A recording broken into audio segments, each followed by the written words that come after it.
Dear students, अस्सलाम वालेकुम।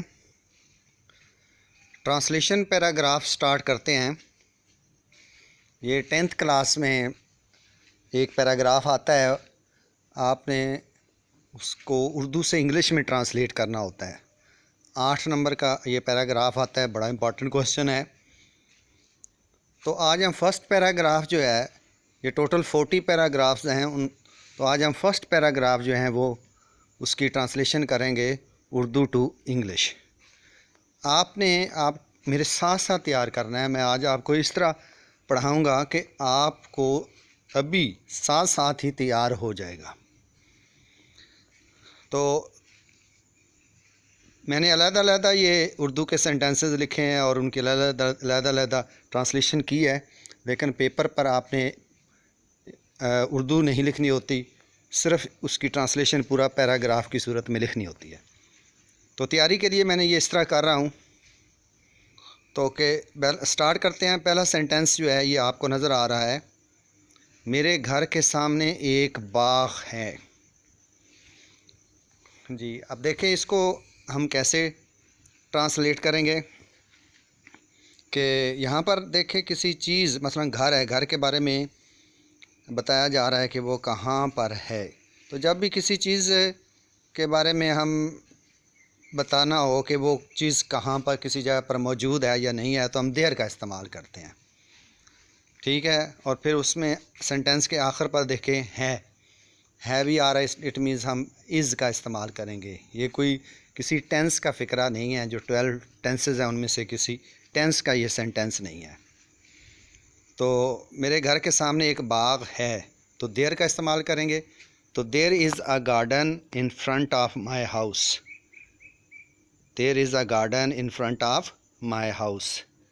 ये देखें, there is a garden in front of my house. मैं इसको हाइड कर लूँगा, फिर आपने इसको जो है उसको ट्रांसलेट करना है। मेरे घर के सामने एक बाग है, there is a garden in front of my house. बताएं ज़रा, मेरे घर के सामने एक बाग है, क्या इसकी ट्रांसलेशन है? जी, there is a garden in front of my house. एक दफ़ा फिर पढ़ें, there is a garden in front of my house. Next, इसमें बहुत से पौधे और दरख्त हैं। यहाँ पर फिर किसी चीज़ के किसी जगह पर मौजूद होने के बारे में बताया जा रहा है। तो यहाँ पर दोबारा आप देयर का इस्तेमाल कर सकते हैं, या इसमें हैज़ का इस्तेमाल भी कर सकते हैं। It has many plants and trees in it, या there are many plants and trees in it. यहाँ पर it has many plants and trees, ये देखें इस तरह लिखा हुआ, it has many plants and trees. तो there are many plants and trees in it. देखिए, बताएं ज़रा, देखें इसमें बहुत से पौधे और दरख्त हैं, क्या इसकी ट्रांसलेशन होगी? It has many plants and trees. एक तो ये इस तरह कर सकते हैं। दूसरा फिक्र आप कैसे कर सकते हैं, there are many plants and trees in it. दो तरह से आपको इसको ट्रांसलेट कर सकते हैं। बताएं ज़रा, it has many plants and trees, there are many plants and trees in it, ठीक है। नेक्स्ट सेंटेंस देखते हैं। बाहर के मौसम में कई रंग के फूल खिलते हैं। बाहर के मौसम में इन स्प्रिंग भी कह सकते हैं, या इन द स्प्रिंग सीज़न, कई रंग के फूल, flowers of different colours, many colours, several colours, many colours, different colours, खिलना होता है ब्लूम। अब यहाँ इस सेंटेंस के आखिर में देखें ते हैं, तो ये कौन सा टेंस बनता है भला? Present indefinite tense. तो इसमें प्रेजेंट इंडेफिनिट में हम first form of verb use करते हैं। तो बाहर के मौसम में कई रंग के फूल खिलते हैं, flowers of many colours, flowers of different colours Bloom in the spring season. ये देख लें, flowers of different colours Bloom in the spring season, या इस तरह भी कह सकते हैं, flowers of different colours Bloom in spring, तो इन द स्प्रिंग सीजन। बाहर के मौसम में कई रंग के, इसको तवज्जो से देखें, फिर आपने बताना है flowers of different colours Bloom, Bloom का होता है खिलना, Bloom in the spring season. अब बताएं, बाहर के मौसम में कई रंग के फूल खिलते हैं, क्या इसकी ट्रांसलेशन है? Flowers of different colours Bloom in the spring season. एक दफ़ा फिर पढ़ें, flowers of different colours Bloom, Bloom in the spring season. उनकी खुशबू इर्द गिर्द फैल जाती है। खुशबू फ्रेगरेंस, FRAGRANC, फ्रेगरेंस, फैल जाती है। स्प्रेड्स, प्रेजेंट इंडेफिनिट टेंस फिर आ गया, इर्द गिर्द, around. There fragrance spreads around, उनकी खुशबू इर्द गिर्द फैल जाती है। तो जो से देखें, अभी मैंने हाइड कर लेना है, फिर आपने बताना है। उनकी खुशबू, देयर फ्रेगरेंस स्प्रेड्स, फैल जाती है, अराउंड, इर्द गिर्द। जी, उनकी खुशबू इर्द गिर्द फैल जाती है, क्या ट्रांसलेशन है जी? Their fragrance spreads around, there fragrance spreads around. जी नेक्स्ट, शाम को बाग आदमियों, औरतों और बच्चों से भर जाता है। जी, भर जाना होता है फिल विद। शाम को बाग आदमियों, औरतों और बच्चों से भर जाता है। शाम को होता है ऑन, हर शाम को, या ऑन इन द इवनिंग। शाम को होता है इन द इवनिंग, शाम को इन द इवनिंग। तो the garden is filled with man, women and children in the evening. या इन द इवनिंग का फ्रेज आप स्टार्ट में लगा सकते हैं, फिर उसके बाद कामा लगाएंगे। इन the evening the garden is filled with man, women and children.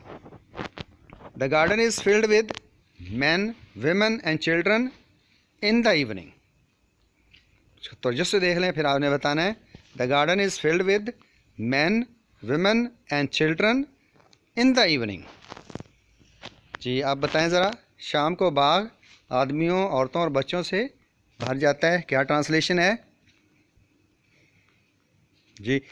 Ji, the garden is filled with man, women and children in the evening. दोबारा देख लें, the garden is filled with man, women and children in the evening. लोग इधर उधर फिरते हैं और लुत्फ उठाते हैं। अब इस सेंटेंसेस के आखिर में देखें, ते हैं, तो ये आपका कौन सा टेंस हुआ? Present indefinite. इधर उधर फिरना होता है walk about. People walk about and enjoy themselves. Enjoy के बाद ये ना रिफ्लेक्सिव प्रोनाउन लगता है, enjoy themselves. People walk about and enjoy themselves. Walk about होता है इधर उधर फिरना, तो क्या ट्रांसलेशन है? लोग इधर उधर फिरते हैं और लुत्फ उठाते हैं। द पीपल भी लगा सकते हैं, या सिर्फ फिर पीपल जनरल बात हो रही है। People walk about and enjoy themselves. एक दफ़ा पढ़ें,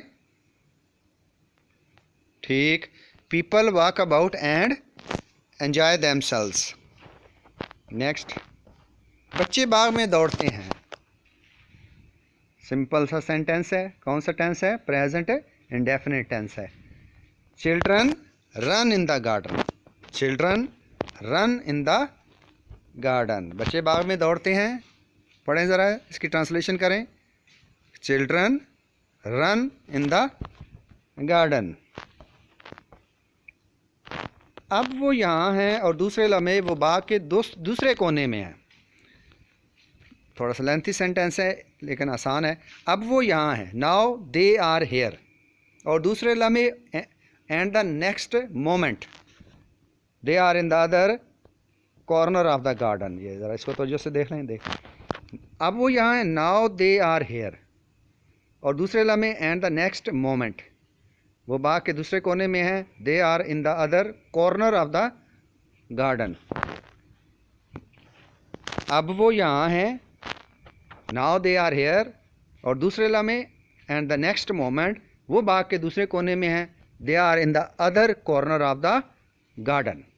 जी अब ज़रा इसको आप ट्रांसलेट करें। जी अब वो यहाँ है कि क्या इंग्लिश है? नाउ दे आर हेयर, और दूसरे लम्हे एंड द नेक्स्ट मोमेंट। वो बाग के दूसरे कोने में है, they are in the other corner of the garden. मुश्किल सेंटेंस है, ज़रा लेंथी है, दोबारा एक दफ़ा कर लेते हैं।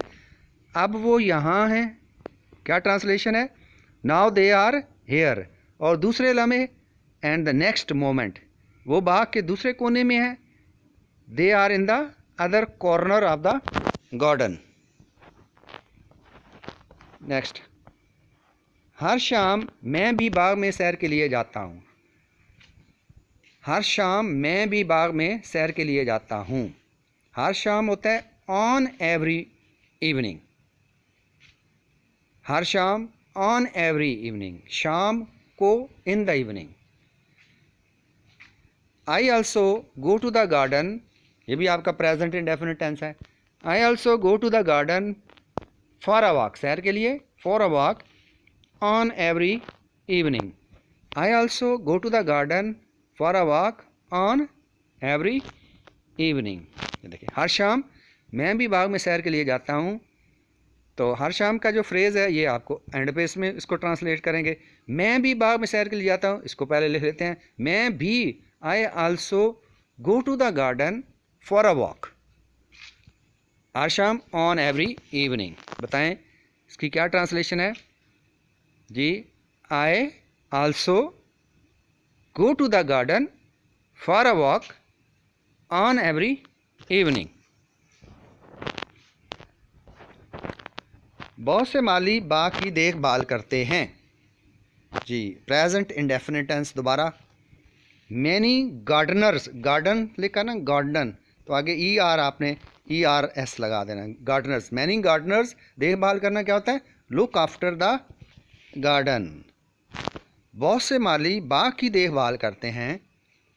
बहुत से माली, many gardeners, look after, look after होता है देखभाल करना, लुक आफ्टर द गार्डन जी। पढ़ें ज़रा, इसकी ट्रांसलेशन करें जी। Many gardeners look after the garden. तो इस तरह आज हमने ये पैराग्राफ जो है, फर्स्ट पैराग्राफ, उसकी ट्रांसलेशन कंप्लीट कर ली है। इंशाल्लाह नेक्स्ट वीडियो में हम जो नेक्स्ट पैराग्राफ है उसकी ट्रांसलेशन करेंगे। लेकिन ज़रा अच्छी तरह, क्योंकि आपने फ़र्स्ट टाइम किया है, तो इसको ज़रा एक दो दफ़ा वॉच करें ताकि आपको ये अच्छी तरह ज़हन नशीन हो जाए। ओके, अब नेक्स्ट वीडियो तक अल्लाह हाफ़िज़।